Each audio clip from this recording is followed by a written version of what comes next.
Another injury that we kind of witnessed as well too is Ja Morant. So he's out for at least 2 weeks with grade one right calf strain. And I think he sustained that against the Cleveland Cavaliers. But like I said, I'm starting to believe more and more in injury proneness, man. He's had so many injuries from a labral tear in his shoulder to lingering AC joint sprain to knee issues. I think it's just like how he plays in particular that kind of keeps him in harm's way. And he hasn't even been looking efficient. It looks like he's kind of checked out as well, too. You think this is the last of Ja Morant with Memphis, or he gonna come back from his injury and no trade?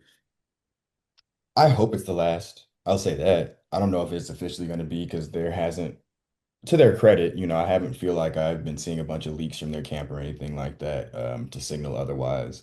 But it just feels like from the outside looking in that it's kind of time for a reset. I think Ja probably would be happier if he was on another team, and I think that it'll probably lift a cloud from over this team as well. And they're not good this year anyway, so you traded Desmond Bain, you got a bunch of picks back for him. So if you can even just get a couple back for Ja, you're in a good position to rebuild. Triple J is still young enough that he can withstand like a 2 or 3 year rebuild, while you add more talent around him. And they have some other good young pieces. Jalen Wells, their rookie this year, Cedric Coward. So I don't think trading him would be the worst thing. I honestly think it might be the best thing. Is there a dream situation, or do you think there's a perfect fit in which he would thrive in? Because obviously, it's not only a positionless league, but we're in an era with, top fucking tier point guards. Where would you like to see him go? Where do you think he's going to be a good fit at? That's a great question. I'm honestly, earlier in the year, I would have said the Clippers might have been a decent option, but I don't think so now when they're also losing. And um, I don't think they want to give up any more capital. And then also, potentially, the Rockets, but it's like because Van Fleet is out, but they're kind of rolling right now, and I don't know if that's a distraction that they want to bring in.